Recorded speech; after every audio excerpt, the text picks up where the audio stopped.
He was one of the great defenders of American independence, yet also an owner of slaves and an oppressor of Native Americans. One cannot deny the paradoxical life of Andrew Jackson, though neither can one deny his considerable impact upon American history. Once while teaching a young man to defend himself in combat, Andrew Jackson instructed his pupil to use a cane like a spear and punch his opponent in the stomach. Jackson claimed to have used this technique effectively against an assailant, saying, "Sir, it doubled him up. He fell at my feet and I stamped on him." Years later, then President Andrew Jackson would face two assassins' bullets on January 30th, 1835. Yet another episode in a life full of violence, controversy, and patriotism. Born the son of Scotch-Irish immigrants on the Carolina border, 3 weeks after the death of his father, Andrew Jackson embodied the rugged frontier experience of the burgeoning American Republic. Jackson would enter the American Revolution as a courier at the age of 13. By the age of 14 would lose both brothers and his mother, nearly dying himself in a British prisoner of war camp. Thereafter, refusing to polish the boots of a British soldier, Jackson would be struck by a sword, resulting in a gash on his upper forehead, which would remain for the rest of his life. The ultimate self-made man, he would rise rapidly from work in a saddle shop to a period as a school teacher, before becoming a country lawyer and a land speculator. After Tennessee achieved statehood, Jackson would serve briefly as the state's first congressman and as a United States senator, and later as a justice on the state's Supreme Court. As commander of the Tennessee militia during the War of 1812, General Jackson would lead American forces in the Southern Theater against the British, the Spanish, and Indian tribes, winning victories at Red Sticks, Talladega, Horseshoe Bend, Pensacola, and New Orleans. Though he would lose the presidential election of 1828, Jackson would win in 1832. 3 years into his administration, on a cold and humid January 30th, 1835, he would enter the House chamber of the United States Capitol to attend the funeral of South Carolina Representative Warren Davis.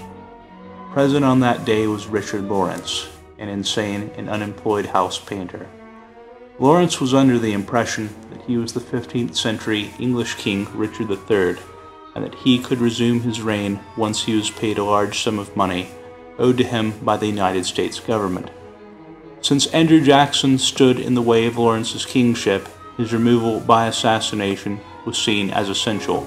Jackson, suffering from respiratory trouble, left the Capitol's east portico, followed in step by his cabinet. Richard Lawrence, from a distance of 8 feet, fired towards Jackson. Jackson, in his 67th year, would respond by brandishing his cane, angrily charging forward, and repeatedly striking his assassin to the ground. Lawrence withdrew a second derringer from his coat pocket and attempted to kill Jackson once again. This shot would also misfire. By this time, Congressman Davy Crockett and Jackson aides would spring forward and separate the president and his assailant. Later in the day, Lawrence was interrogated by 2 physicians and the Chief Justice of the District of Columbia Federal Court. He spoke in an artless and unreserved manner, was in a melancholy and irascible mood, and was surprised that the crowd did not support his assassination attempt against President Jackson, whom he regarded as his personal clerk. Lawrence said that the only moment he felt true fear was during the counteroffensive of the elderly president.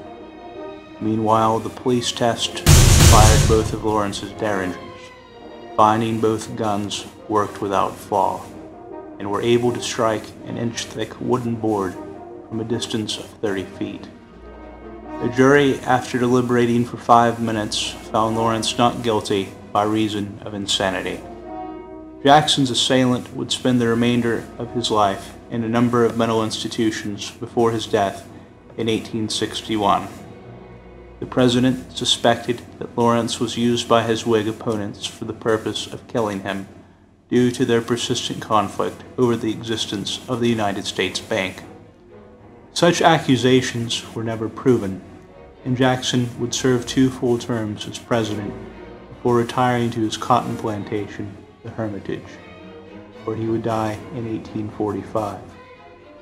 When tested nearly 100 years later, in 1932, both derringers fired perfectly, and a Smithsonian Institute study would conclude the odds of both guns misfiring from a distance of 8 feet were 1 in 125,000.